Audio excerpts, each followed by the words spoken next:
I'm like, man, it's not like the Southern fans that I see in New Orleans for the Bayou, but it was just a totally different look. So I'm gonna have my kids mentally prepared to go to the Bluffs. I'm gonna have some true freshmen, and that's gonna be their first game going to Southern. Like they better be ready to play, getting off the bus. But I think that's what makes playing in the SWAC just so great. And we go on the road to Jackson State for their homecoming.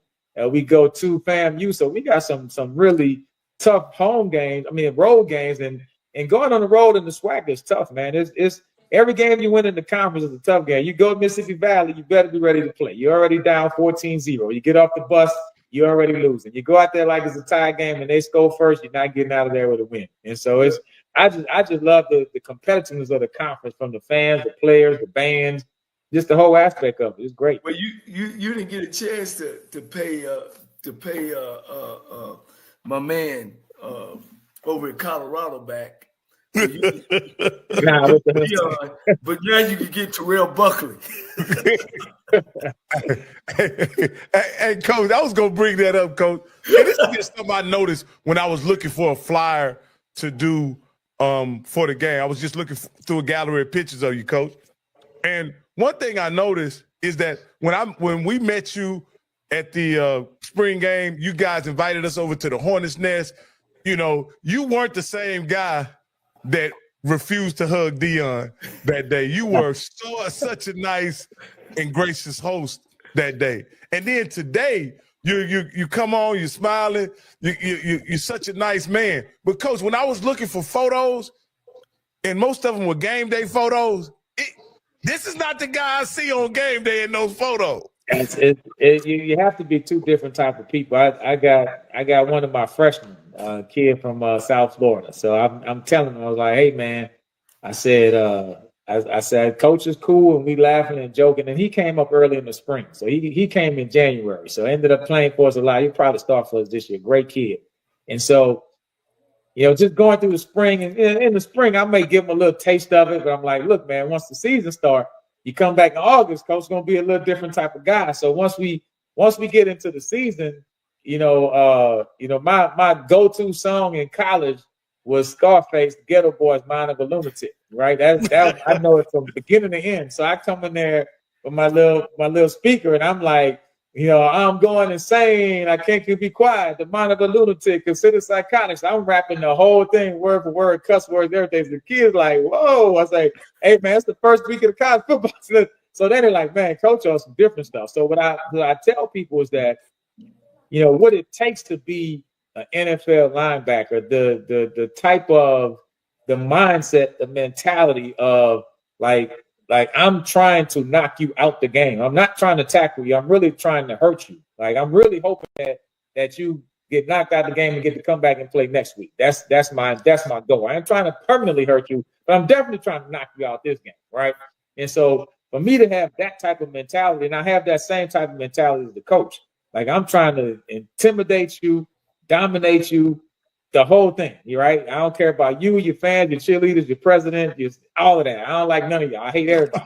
So, but you cannot have that same mentality every day of the week. So I tell the kids, like, you got to get to that point, like on Friday, getting into Saturday, you become a different person. But then after the game, which is why you see so many incidents in the NFL when guys go out to the club after the game, horrible decision, because the adrenaline and the emotion, I mean, it's like being in a brawl, like, and all of a sudden, bloop is like, stop.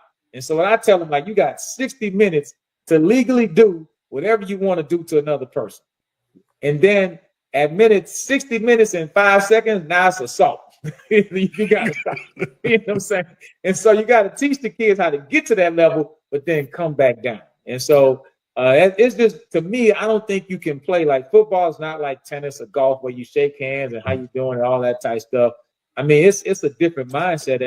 And even with the coaches, I think that's the good part about the convention, because then I can have a relaxed conversation with a TC Taylor. You know, we talk for about an hour at the convention. I can have a relaxed conversation, because when game day comes, it's like, I'm not your friend no more because you're trying to beat me and take my job. That's how I look at it. I take everything personal on game day. So yeah, you got to be a different person on game day. I just don't see how you could walk into the game laughing and joking. That's not me. That don't work for me. So maybe other coaches can do that, but not for me. Yeah. Let me take you back for a minute, Coach. You know, again, I'm on this celebrity coaching thing because what I'm trying to do is put our viewers and of course my guys into a mindset. Every pro guy that you've played with, there's a difference between a cerebral professional football player and a guy just out there playing. You know, I know my position. I know what time I'm supposed to get there. And then some of them don't show up on time at all. Some of them are addicts. Some of them are, you know, but when that clock come on, they know they role in their position. So is that true? You've played in the league. You've seen some coaches, players like that. He dumb as a rock.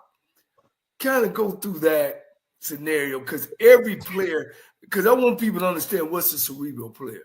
Because there's some college guys that play, they damn great. Right. But that's all they know is they goddamn position. They don't know, you know, the cleaning person or the trainer or the equipment room. But you go through that, Coach, because you've had that experience on that level. Because you at that level don't mean you know the whole game. Yeah, and like you said, you know, my thing and Greg Williams was like, hey, if you didn't watch film, and Jeff Fisher was the same way, Buddy Ryan, all of those guys, and Buddy's defense was extremely complicated. But if you didn't watch film and you didn't put in the time during the week and learn the playbook to that level, then that means on game day, then you do exactly what the other guy tells you to do. Like, I don't need 11 smart guys.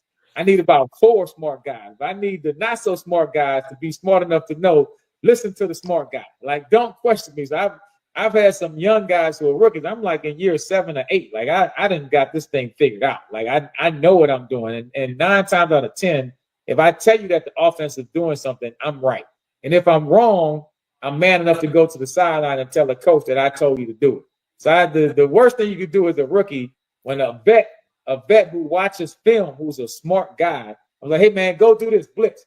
Why, man? Hey, we ain't got no time for why, partner. Like, look at man, you in game 3. I'm in game 103. Like, when I tell you to do something, do it. And if you're wrong, I don't mind taking the cover. Like, one thing I could say, like a guy like who was a smart player, the freak, Javon Curse. Everybody was trying to figure out, and Greg Williams did a great job. Like, in college, he was a defensive end. He was a safety. He was a linebacker. He played like 4 different positions, which is why he got the name of Freak. And so when he came to us, and Greg Williams was in the first meeting, and we getting into, fall camp. He's like, hey man, freak, whatever your name is. He said, all you're going to do is put your hand in the air. Put your hand in the dirt and your butt in the air and get the white man with the brown ball. As we ain't going to make this stuff complicated for you. Just go. Right. And so, but then he ended up having 13 sacks and becoming rookie of the year. But we took all of the guesswork, because when you have an elite player with elite talent, then the worst thing you can do is have a guy out there thinking and trying to figure out what to do. But he was a smart player also. He was able to combine both of that. We shouldn't give him no head job, huh? We shouldn't give him no head job. Hey, Coach. Who's that? Coach, let me break this down for you, Coach.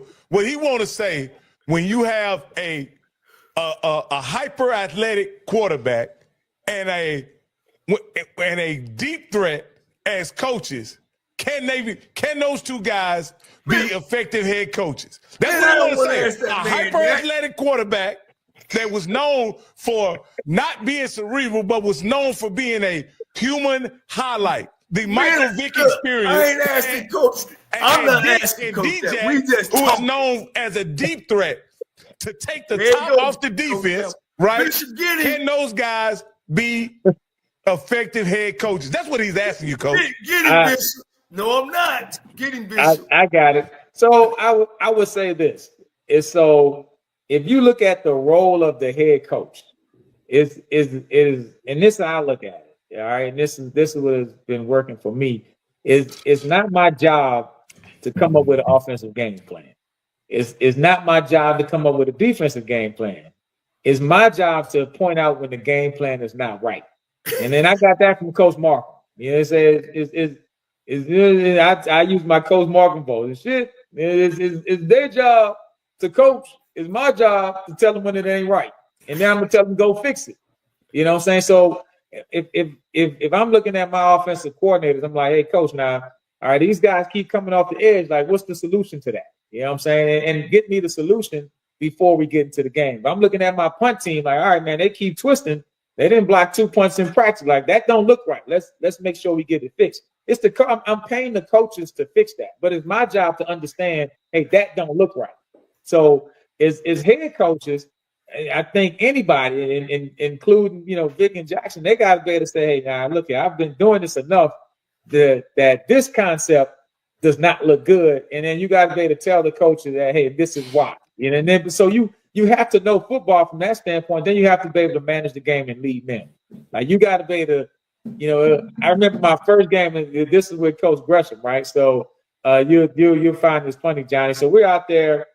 It probably was the Howard game. It's the first game. So I'm still getting my sea legs under me. You know what I'm saying? Because it's one thing, everybody wants to be a head coach until you're the head coach, right? So everybody looking at you like, hey, give us the speech. What's the pregame speech? All right, let's go. So now everybody's looking at you for the answer. So I was asking Coach Gresham when we get into field goal range, like right around the 30-yard line. So I said, Coach, what we gonna do? He looked at me like, you the coach. You tell me, are we gonna go for it or are we gonna kick the field goal? So I was like, you forgot. I said, yeah. Let's So I had to play. I said, yeah. Let's kick the field goal. But it made me realize, like, okay, this is my decision. And so me and Coach Gresham, we laugh about it now because he was a special teams coordinator. Like, yeah, Coach, you asking me like what to do. Is like, all I do is tell you we good from 38 yards. It's your decision of do we kick it or not. And so it made me realize real quick, like, okay, Coach, you better have an answer to all the different problems that could happen in the game. And I knew it, but it had to be like hit me in the back of the head, like, all right, this on you, partner. So I think every head coach, Coach. Yeah. So, Coach, your first head coach, and when you actually the head coach, did you kind of go through that like all the decisions are on me now? You know what I'm saying? Do we kick off? Do we receive? Do we, everything? You know what I'm saying? Well, fortunate for me, man, I was able to come behind my brother, man, and kind of watch. I got a little hand up on folks, because he made me a part of some of, I was right there, you know what I'm saying? With the decision-making part of it, right? Yeah, the decision-making, you got to be ready, because they do look at you. Everybody do look back at you and find you like, what we going to do? You got to be ready. You got to be ready to go. You know what I mean? And you gotta have a answer with confidence because everybody's looking at you as the leader. Whether you believe it or not, you got to deliver the message with confidence. And it's I think it's a skill to it. I think it's an experience factor too. And so I think both of those guys are gonna have to. I mean, I had to catch up with it quick, and because the season's not waiting for you to figure it out. It's like the games are going, Your first couple years, you surrounded yourself, with some good guys, You know what I'm saying? But when it came to the football part of it, those good guys, y'all turn, like you say, you turn into another nature when you get ready to go in them six. Everybody does that. Yep. And they will eat you up, like you just told me about when you make that decision, you got to make it confidently. Because if you don't, those guys gonna look at you in a different way. The coaches are gonna look at you, and I think one of my strong suits is managing the game under adversity. Like I was like that as a player. Like I never panicked. Like I would go to Jeff Fisher. Hey Jeff, we want a timeout right now. So I always thought through the game. As a player, I was always thinking what we got to do to get the ball back. If it's end of the half. And it's 45 seconds on the clock run. I'm like, hey, Jeff, timeout. Let's make them punt. You never know. You make them punt, they may snap it over the punter head. So I've always had that thought process as a player. So I think, for new coaches, any new coach, if it's your first time coaching, I think you got to have that thought process of, like if we're in the first quarter, my mind is in the second quarter. If we're in the second quarter, my mind is already thinking about the third quarter. Like I'm already thinking about, okay, who's getting the ball coming out of halftime. So I tell the coaches, like, I am always ahead of the game. I'm in the moment, but I'm always thinking about the what ifs. I have my notepad and I'm writing down, how many. Hey, coach, how many plays we got? How many? The defense? Are we looking tired? Where we at? So I'm always thinking about the what ifs and the scenarios. And so, I mean, it takes time. It's to me, it's the best part and the funnest part of the game. Just the balancing act of it, and that's what makes it fun. Like I would love to beat everybody by 30 points, but to be honest with you, man, coaching a fun, close game where every play and every possession counts and you win. Those are the best games. You know what I'm saying? Those tight, close games, but you got to win. I'm surprised you ain't got an ulcer because, damn, coach, your 4 years, all you play is close games. Coach. But coach, let me ask Coach Robinson this, because from what I see as a fan watching SWAC football for 5 years now, Coach, one of the areas that a lot of coaches struggle that are no longer here, so I'm not necessarily talking about the coaches that are here, but they struggle with situational football. Why is that the hard? I ain't gonna say it's the hardest part, but why is coaches in the SWAC, because that's what I've been watching, why do they struggle with situational football so much?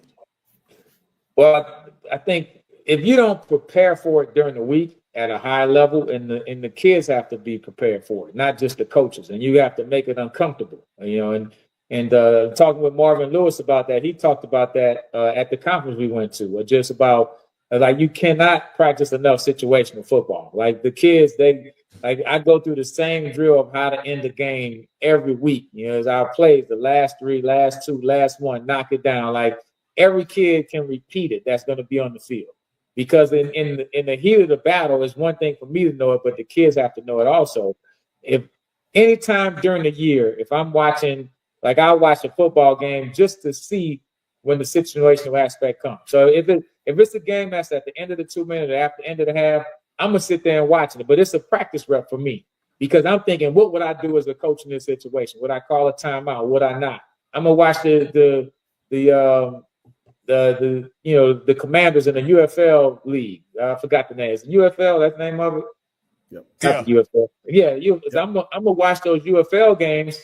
Not for the game, but I'm watching it as a coach because I'm trying to get a practice rep. I'm trying to get a mental rep of what I would do in that situation. So to me, I think it's just you got to practice it more, and you got to be the coolest guy in the building. You cannot panic.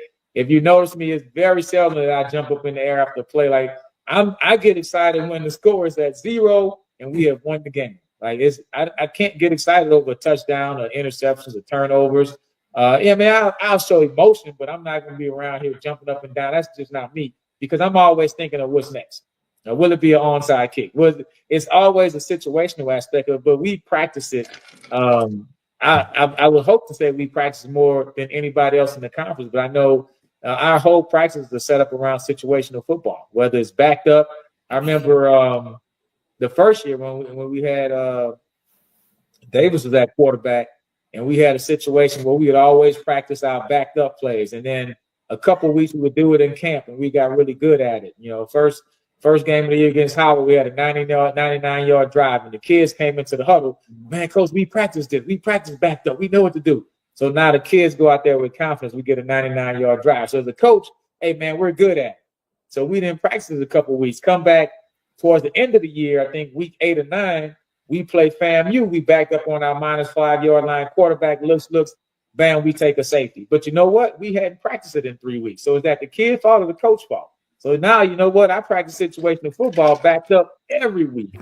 We would never go a week without practice. So some of it is just from the experience aspect of messing it up and then hopefully getting it right the next time. So, yeah, well, maybe the kids will make a mistake, but it won't be because we haven't practiced it numerous times. So I think it's just the repetition aspect of it and realizing how important that is. Like we practice taking a safety every week. You never – like it's some things in football that may happen once every 3 years. What's that? Coach Cole finna get sensitive. He think you taking a shot at him. Because TSU lost a game last year because they didn't take a safety. It hurt it. They lost to their rival. I mean, they lost to something. I missed that one. So that was an anonymous player. That wasn't intentional. So, but well, let me go back. They own the 10-yard line. It's 4th down. All right. It's 45 seconds left on the clock. and they had to punt it. So instead of, and they were up 7. They was up 7. And I think it was 20 seconds, Coach. Yeah, was it 20? I know the clock was eating up. So instead of just taking the 2 point and then go get out and then kick the ball down to them, and now they got to go 80, they tried to punt it. And of course, he got blocked. And Now he missed the ball. Yeah, but they got it on the 10-yard line, got blocked. And they recovered it on the 10-yard line going in. And they went on to tie the game and then beat us in overtime. So that was tough. But I'm gonna tell you, so the things that I practice the most in situational football, and I tell the kids, is because I have lost the game because of that. And some of those things, you got to burn your hand on that stove to get it. It's like trust me, when you lose a game because of a Hail Mary, a tip pass, or because of a penalty, I've lost a game in the NFL where we stop them on the 4th down sack, and we get a roughing the passer. They get a 15-yard penalty, kick a field goal, and win the game. Man, that hurts you forever. You never forget that. And so I pray that my team is never in that situation where we lose a game because of that type of situation. So they we rehearse that. Like, how do you end a 2-minute drive? You get a sack. How do you lose in 2 minutes? By giving the penalty, by letting them get first. Penalties is like fouling and they getting free throws. Like they moving the ball and the clock's not moving. So it's certain things that you cannot do in football. Coach, please don't tell me you was on that team in 1994 that lost in Buffalo. Please don't tell me you was on that team. I was on that team, but it was 92. It was 92. That's my rookie year. Yeah. Put this one in your crawl, man. Always know where the best hash that your kicker can kick the field goal. And we were playing Tennessee State, and the kid kept on saying, I want it on the left hash. And this is what working with your brother. He said, no. Put my man and let him fly out to the right side, and let's just throw it to him and let him do his thing. So we did that, and now we on the right hash, and the damn kicker missed the damn ball, a damn foot to the right of the damn goalpost.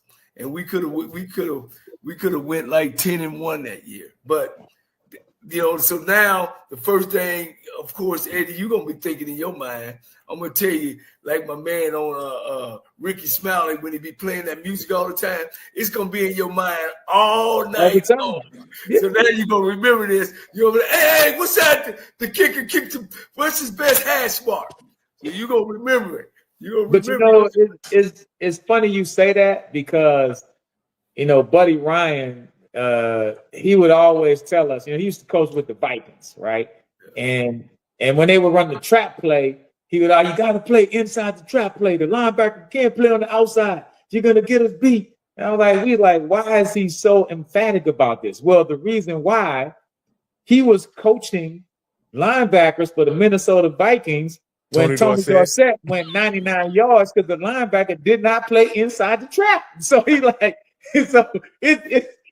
gave up the longest run in NFL history because what the linebacker didn't do. So for him, that's something that was sentimental. If you did that as a linebacker, you might get cut. Like the same thing. There's a lot of things you could do, but do not play outside the trap when they come in with the trap plays. It's just certain things as a coach. When it happened to you, you're like, you know what? I might lose a lot more games, but I will not lose because of that again. You know what I'm saying? So. And it's just experience, man. Losing games, people don't understand. The casual fans, they jump on the coaches for losing the game. Trust me, no one feels the pain of losing the game more than the coach. Because you spend the whole night, the bus, the plane, the next morning on my bicycle trying to think, what was the one thing I could have done different for us to win that game? So that's just a part of it. But when you win, of course, you move on and you don't think about all the what ifs. But I look at it and I tell the kids, hey, man, what should have happened, happened. And so if you have any other thought behind that, then you're going to keep going through that game. I know we lost to Grambling. It was a kick. A lot of things happened in the game, but at the end of the day, it came down to a kick, man. It was that, man. When I tell you it was so hard to get over that game because it's just man, that game was so hard. I'm middle of the week on Thursday, and I'm still thinking about that game. Yeah, when you lose one, Coach, you were on your fourth string quarterback, weren't you? Yeah, but still, that's you one shouldn't that we even should been in have. the game, Coach. Nah, we don't think like that as coaches. And the fans don't think. It got to the point where, we moved in Key. I mean, he saved the season. I love that kid. And we moved him. He was legitimately a wide receiver up to week 3. So, I mean, he was learning the offense. Then he was a walk-on. He wasn't there for the summer. So he didn't come to the beginning of training camp. So you think about a kid that didn't go through spring, summer, fall, nothing. I mean, he's learning the offense because he's a slot receiver. But then all of a sudden he moves to quarterback. And then the fans start thinking like, hey, man, they won the Mad City Classic. Yeah, they beat Alcorn. Man, we ought to win the SWAC. I'm like, hey, man, this kid is still like learning the offense. Like, people forget. So the expectations went right back up there. Man, how y'all lose to Jackson State? I'm like, bruh, it's like, just be glad that we where we at, And as a coach, I had the same mentality. Like, I told the coaches, like, we're not making any excuses from last year. If we make a field goal against Grambling, we down by 4 with the ball against Jackson State, we give up a safety. So we had our chances to win the conference. I'm like, next year can't be any excuses. Like, we have to push the ball. I don't care what happens. I don't care if I'm not there. Whatever happens, like the deed has to be done. And I think that's the mindset you have to have. You got to have a championship mindset. Like, whatever adversity comes your way, we're going to overcome it and we're going to complete it and complete the mission. And that's the only way you can. To me, that's the only way you can have a championship season, because there's going to be some adversity, some bad stuff going to happen. I mean, hopefully it won't be as bad as what happened last year, but if something like that happens, then we just need to figure it out. That's how life works. Hey, Coach, let me jump in here because you actually led into something that I think, Coach, you've had a target on your back for the last couple of years of people who won your sense. So you're in the same division with the last 2 HBCU national champions. You played them tough. Play FAMU tough. You've beaten Jack State. Jack State's beaten you. But to your fan base, because everybody felt that, everything was going to come together. TC is new. We had a new coach. You guys were bringing in the quarterback. Everything was lined up for you all to ascend next step. What do you tell your fan base? And what is your expectation for this year? Because now Jack State defending national champion, like, they're going to be reloaded. FAMU's reloaded, and you guys are reloaded. So you know who you got to beat, as to get to where you're trying to get to. So to your fans and the things that you're thinking about, and also, and I'm going to say this as a side note, there's a new coach that's down in Alabama A&M that kind of has a similar mentality that I know Coach Sam Shea, you were all around the same age, same era. So what do you think about going into this year to your fan base who says, hey, Jackson State has won a HBCU national championship. FAMU has won one. Now it's our time. What is your mindset going into this year about that? I think you just ended with the motto: "It's our time." You know what I'm saying? So that's just it. So if you look at the inside our stadium, that's what it says: "It's our time." President Ross said that to the team last year. You know what I'm saying? It's our time, and I think that's the mentality that we're putting in the mindset of the players. Like, we just have to have that the mindset that it's like a no-fail mission. Like, regardless of what may happen, let's get the job done. And so the fans have been they've been there for us. They've cheered for us. I mean, they've exulted in the victories and they felt the defeats. And so we've kind of been through the adversity aspect of it.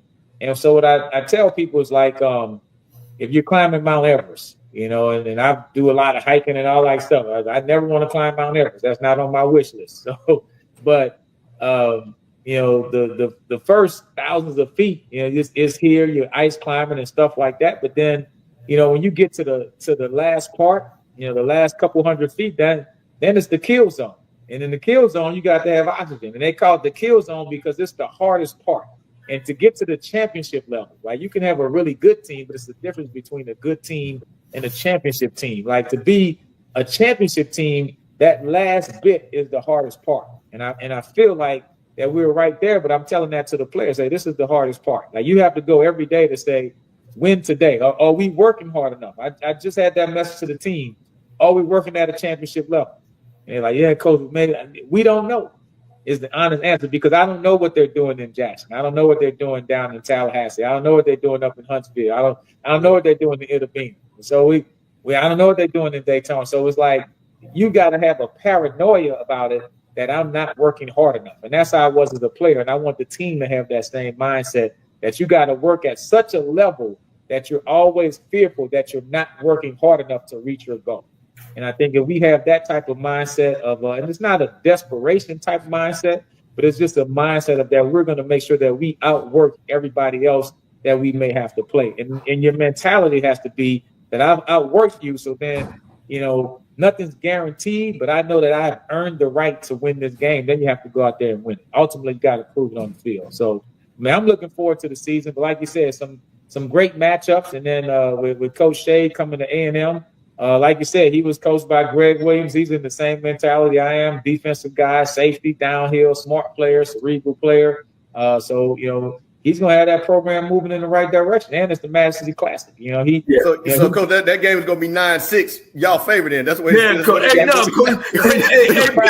Hey, Bishop, you gave him too many points. It's going to be 2-3. 2-3. He in the field goal.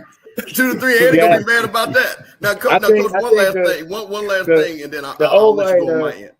The over under of that game might be 10. So we got. Hey,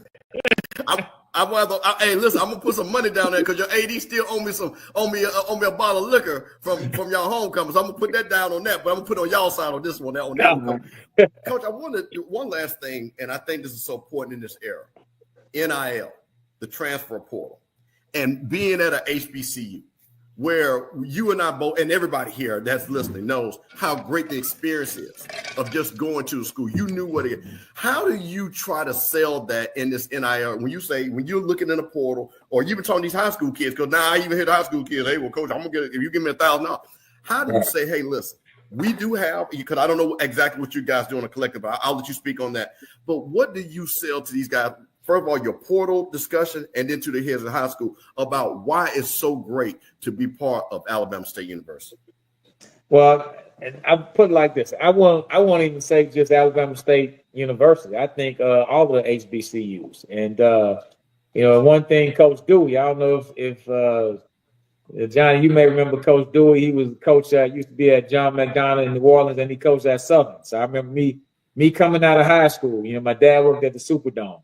And I told the story a couple of times. You may have heard it. So, I'm sitting there at the Sugar Bowl Classic, the basketball game, watching Southern play, and I'm telling them that I'm trying to get recruited, but not really getting recruited, and I want to walk on somewhere, and And so I was accepted to Jackson State, accepted to Alabama State. Fam had scholarship, academic, et cetera. So he said, well, young man, you seem like you got things figured out and you're going to be a good college player. He said, I'm going to give you some advice. I was like, yes, sir, Coach, what's that? He said, whatever you do, stay swag and stay black. So I was like, so I don't know why at 18 years old, I'm like, man, stay swag and stay black. I need to go to a black school and swag. And then what happened that year, Doug Williams had won it was either Doug and then Jerry Rice. They had won back-to-back MVPs in the Super Bowl. And so I was like, man, both of those guys. 88, that's right. Yeah. Exactly. Both of those guys played in the SWAC.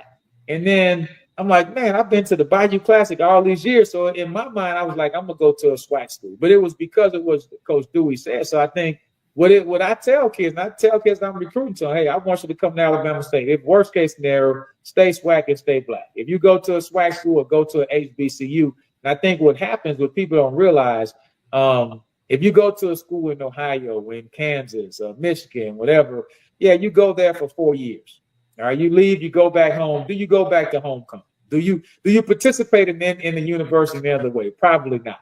But if you go to an HBCU, whether it's FAM, Jackson, Bethune-Cookman, Texas Southern, Prairie View, I promise you're going to go back to the homecoming. You're going to go back to the classics, and you probably are going to go back to the other HBCU classics and homecomings because you understand the family tradition of it that we're building here. So I tell people if I have Jackson State playing at Southern and it's Southern's homecoming on a Saturday night, and I got Georgia playing at LSU, I'm going to the Southern game because to me, it's going to give me everything I want in the football game, from the culture, the fan experience, the football, the band, the people, the whole atmosphere.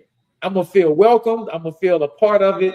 And it's what I know. You know what I'm saying? So, and no disrespect to the LSU game. I'm sure that's going to be a great ball game. But at the same time, let me be around my folks at Southern playing Jackson State. And I have the beauty of having broadcasted games for ESPN.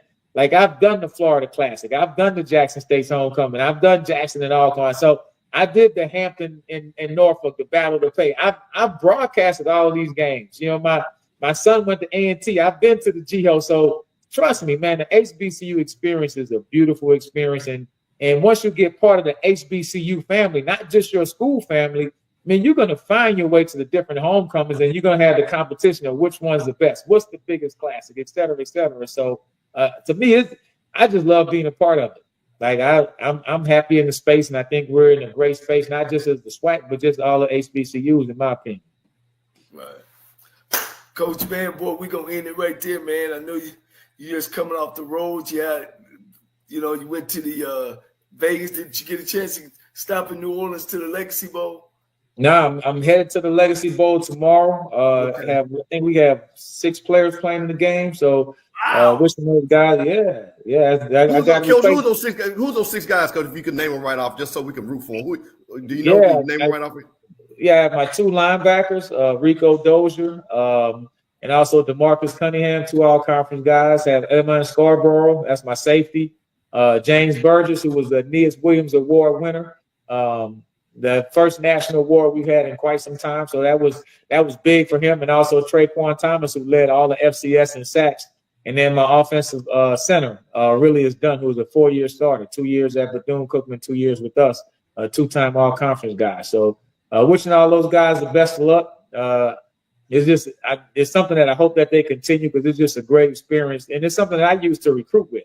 I tell guys, hey, man, you get a chance to play in the Legacy Bowl with all of the NFL scouts there. That's something that is not too many people that get to go to the combine. You know, so you gotta earn your way to the combine. And so, but this is a chance for others, for another chance for scouts to see you and to compete. And so that's something that coming to HBC, you have that. And, you know, and Doug Williams and Shaq Harris have been doing a great job of pushing that agenda of giving us an extra chance to be seen by the NFL scouts. You know who coaching that game? I think, did they say Sam Shea is coaching it? Yeah, it's kind of funny. I was talking to TC Taylor in Vegas. So it's the SWAC and the SIAC champion coach on the same team. They're on the Robinson team. So you got, you know, Sam Shea and TC coach on the same team. So both of them like, hey, man, you go and run your offense. Nah, you run your offense because they got so I said, yeah, y'all figure that out. I'll be watching both of y'all. I love it. Well, good. Man, appreciate you, Coach, always coming on the show, man. And hopefully some of your recruits were able to see the show and, you know, tell their buddies, you know, their name was up in lights. I don't know what we're going to do this spring, you know, but, you know when the spring game is, Coach? Yes, sir. April 5th. So you're welcome to come back. You know, just let us know what how you set up on the rooftop. Hey, I know, man. Y'all treat us like kings, man. Y'all treat us like kings, and you know I appreciate it. You know of course, you know that's my home down in Montgomery. Yeah.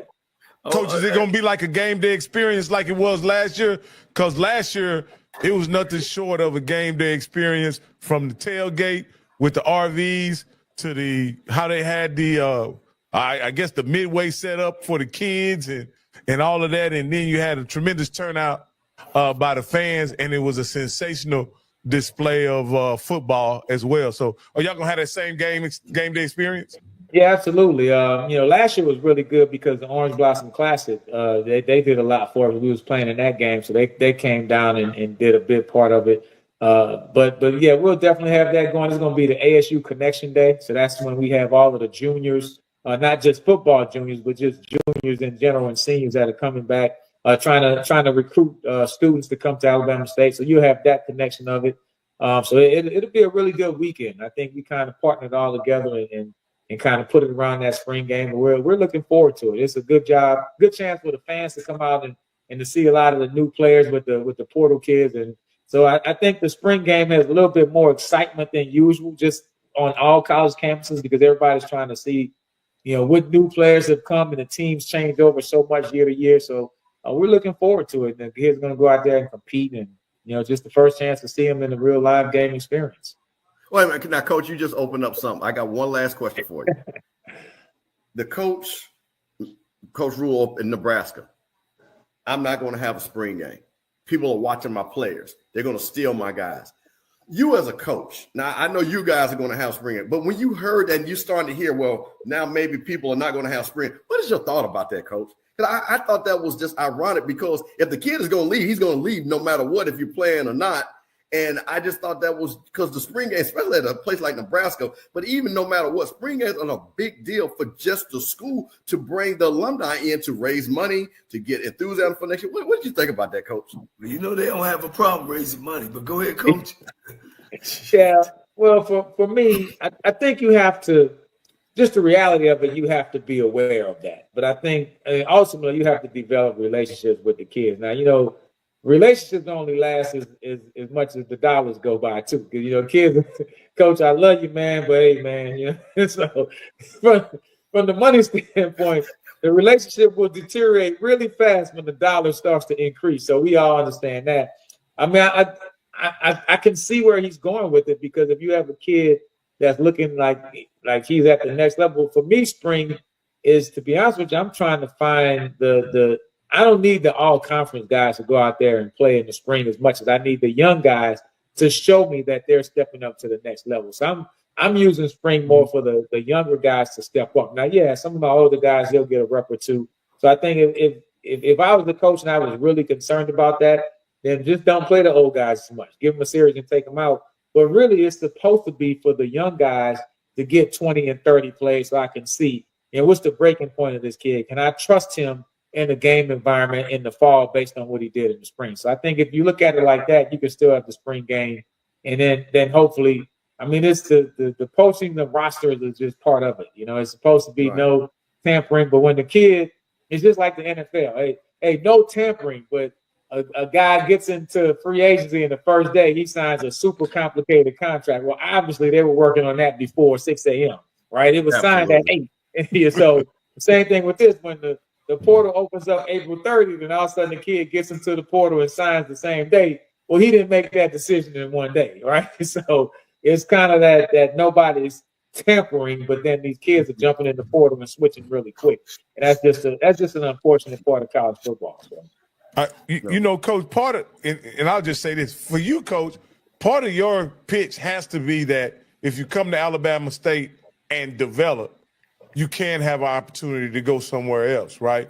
I think for those schools, you know, they're what they're doing is then saying that they're at the top of the food chain, right?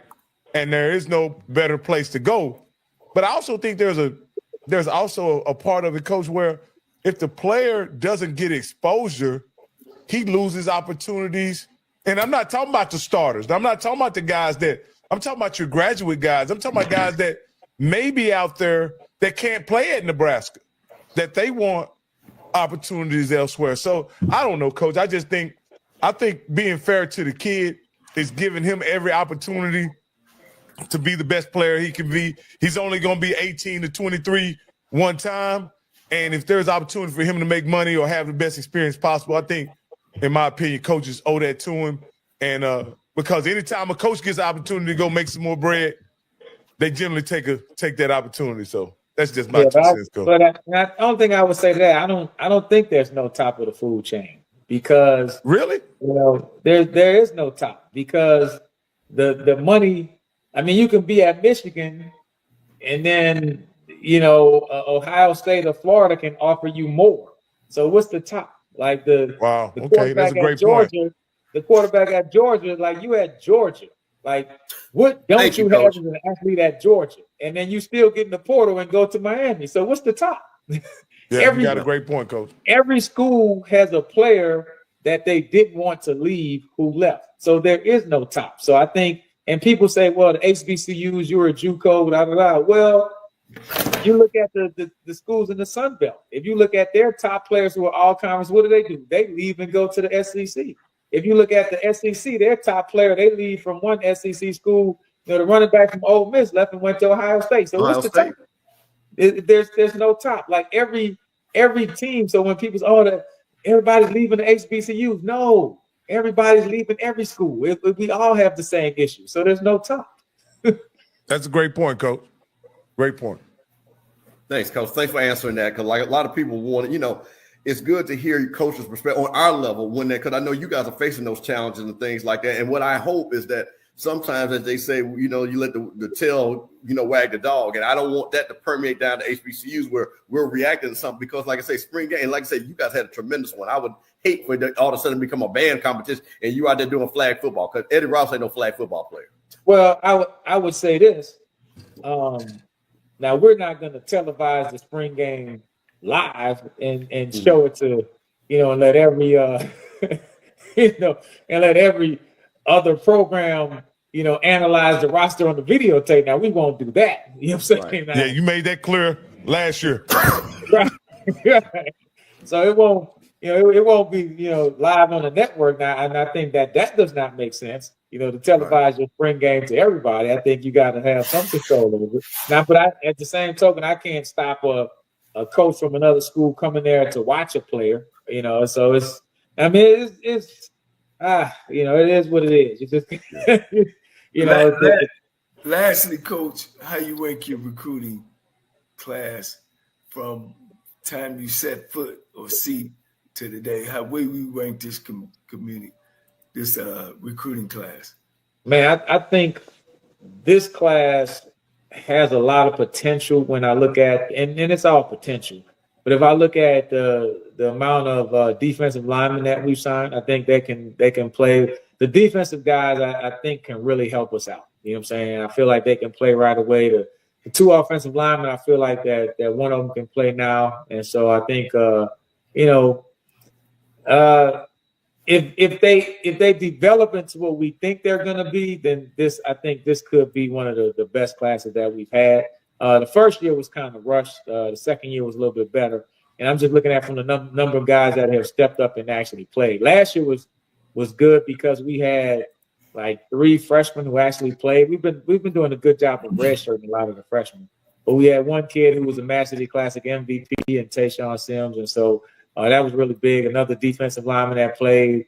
He ain't going to get hurt, but then a whole squad of running backs. We had 3 guys who contributed like in a major way. Unfortunately, 2 and my quarterback, 3 of them got injured, but they were all guys that contributed. So if you can get, I think 5 to 7 guys who are freshmen who can contribute, that means to me you've had a really good recruiting class. And then my transfer portal kids last year were good. Rico Dozier came in and was an all-conference player, and so I think we have some transfer portal kids who can come in this year and contribute right away. And I mean, like to the all conference level. And if you get the combination of both of those, then you have something. But I mean, I think recruiting classes are just like draft picks. You know what they're potential.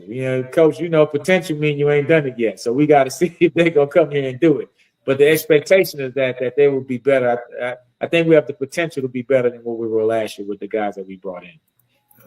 Appreciate you, Coach. Like I said again, man. Thank you. Anything else, guys? We're going to let you get on out of here, Coach. All right. I appreciate it, man. You be careful with that road now. Yeah, the time goes by quick, but I do appreciate you guys giving us the opportunity as HBCU coaches. You got a great platform, so whenever y'all need me, just let me know. Yeah, talk to Terrence Graves for me. The T. Graves hasn't been on yet? Hey, Coach, this what happened, Coach. Now, Coach, if I told you, Coach, that you've been the second best coach in the East, what would you say? Is that a compliment? I don't think nobody want to be the second best at anything. I mean, but the fact of the matter is, you finished second a couple times, Coach in the East. Yeah, so hey, in order to be the best, you got to beat the best. So yeah. Well, T. Graves didn't like the bet. Hey, T. Graves didn't like the fact that we referred to him as the best of the worst. No, not we. No, not we. That guy. Not we. See, Coach, I don't play that game. I have to travel these streets too much, and I ain't trying to get my Escalade on no bricks. No, that guy said that. No. Yeah, that's average. Nobody wants to be average. That's what I tell my kids. Average means you're the best of the worst. So yeah, you got to choose a better choice of words if you want people to come on your show, man. Yeah. So okay, Coach, I'll take that under advisement, Coach. What's a great way we could say that you were the best of a conference, of a division that hadn't won the SWAC since the 5 years I've been watching? Coach was the second of the best. No, I'm just saying, what do you call that, Coach? Coach, there was everybody in the division was either first year coach, right? And you understand what I'm saying, Coach? I didn't do it to insult him in any way, Coach. I was just saying all those guys were first year coaches. They all were essentially taking over struggling programs, and Terrence Graves came out that side of it.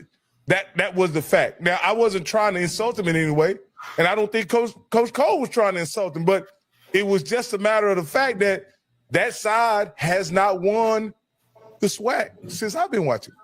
Yeah, but it kind of comes and goes, and it's just that the teams that are on the East are kind of going at it. But if you look at Grambling beat Jackson State and Alabama State, so go figure. It's football. I think East or West, any SWAC school you play any week can beat you. Valley went on the road and beat FAMU, so it's like if you go into it thinking, oh man, I got a SWAC game and it's an easy one, then man, all right, it's easy if you want to. So to me, every person, and we play Southern this year, which doesn't count as a SWAC game, but that's gonna be a huge game for us.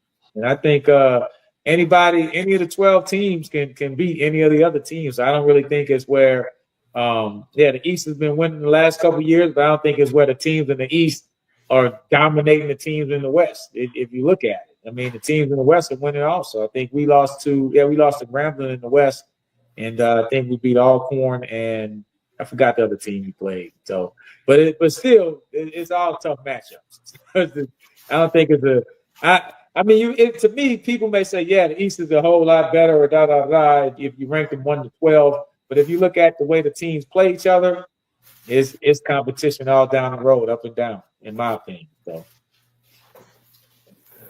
yeah, Coach, we're gonna let you Coach, go. We're digging a bad grave. Coach, right you're very gracious in your Come on, description of what's going on, and I appreciate it, Coach. But the fact of the matter is, the class of the conference has been in the East, and that's all. That's the only point I was really trying to make, is that those are the real contenders for right now in recent history have all come from the East. I mean, and so that was my point. So sorry, but I didn't mean to insult anybody. Good night, Coach. Thanks a lot. Know what they call that? Clean up on aisle 6. That's clean up. You gotta clean that up, man. Bruh. Gotta clean that up. Hey, we got to send him an email or something, Coach. Some flowers over there or something. Do he smoke cigars? Cigars? Maybe we do that, Coach. We're really nice guys, Coach. If you see him, tell him we're really nice guys over here, and we really would like to have him talk about his I'll deliver the message. I'll be driving through on my way to New Orleans, so I might stop by the Bluff and deliver the message. And Thank you. Give me Stephen A. Smith. Sometimes I feel like I'm Stephen A. Smith, man. Sometimes I gotta tell the truth, and the truth hurts sometimes. All right. Thank you, Coach. Have a good night. Let go. Oh my God. Please. Coach, hopefully you ain't got to get up early in the morning. Hopefully you get the chance to sleep in. This is a great show, but it was a weird wrap up. Now I've been on a lot of me and you had the thing going, you know what I'm saying? It was perfect. And you set up. I did the set, Coach. I know what I'm doing here. You see what I'm saying? And I set up perfectly. It was supposed to be thank you, good night, and then these guys here, man, Hey, thanks for coming out. God bless and good night. All right, thank you, Coach, man. We really appreciate it. Hit you with the Russell Simmons. That was I'm trying. Hey, man, Coach was a blast, man. Coach was a blast. Oh, yeah. It was a good show. Good show, man. And see, I got to say this, too. I got to say this. Because more people have access to me than you guys, good, bad, and different. And I'm the one that get the texts at night. I'm the one that get the Facebooks. I'm the one that gets the Twitters. See, because of you two guys. See, you two guys cause my life utter hell. See, I'm one of the people that get hurt by guilt by association. I'm a good guy, but because I'm associated with Jews, wisecrackers and stuff like that. How are you saying that? How do you actually do you mean that word? See, my Jackson State people text me and say, man, this guy, I mean, man, listen, man. Y'all gotta and I'm see the Jackson State people I like Jackson State. Coach Taylor, I like Coach Taylor. I'm glad that he's successful. My Southern people, my cousins with the Southern, they be like, man, why y'all, man, we won the West. What more do you want? I mean, I Southern people, listen, y'all know I try. I try every time to get us out of here clean, and these guys will never let us do it. They never let us do it. They always got No. It's all love over here, man. But let me just say this, Coach. That was another great interview by Coach Robinson, man. It was a tremendous interview. He gave us way more time than we asked for, and I want to thank him for that, man. Coach Campbell, I'm sorry. If you get associated with Coach Cole, I can't nothing. No, hey man, I'm here just to keep it. Hey man, I'm just here to keep us on the rails, man. Keep us on the rails, man. Because see, here's what happens all the time. I get a text message. See, that's the reason why Coach Grave ain't never coming on. That's why he ain't never come on. That's I try to hook your boy up, but why he never come? I get that text all the time. Hey man, I'm trying to get, Deshaun Jackson on here. So every time y'all go there, man, my boy in LA is watching the thing. He's like, man, I don't know, DJ gonna come on there with y'all. I said, come on, man. I said, man, hey man, but it's all. I'm just teasing you guys, Coach. We appreciate it because it's your access that allows these coaches. Absolutely. To be able to talk about their programs, talk about the play. That's what I'm saying, to talk about the players, the program, the things that they're going through. And only on HBC Coaches Corner, we're able to do that. I mean, we might not ever be able to do it with Southern, but for the rest of the other schools, thank you. I really appreciate it. Coach, I think you can call old Groove up. You can call old Groove up, Coach. I'm going to call him, Coach. Look, I meant no intentions of degrading nobody. And a lot of times, if I'm saying something, I wouldn't mind somebody saying it to me. You know what I'm saying? So man, look, hey, I'll reach out. And one of your good friends in the world, Coach, is on this coaching staff, so he know you don't mean nothing about. He got several coaches on the staff that I'm very close to. Several. So it's good. It's all good, Coach. Well, man, look. Hey, it's time to tie it down at the end of the rope and hold on tight. Because ain't nobody bad like us, right, Coach? You got it, man. We out of here. Hey. Thanks, guys. Hey, my name is Danny Wilson, and I won $500 on the lunch break with AJ Jones.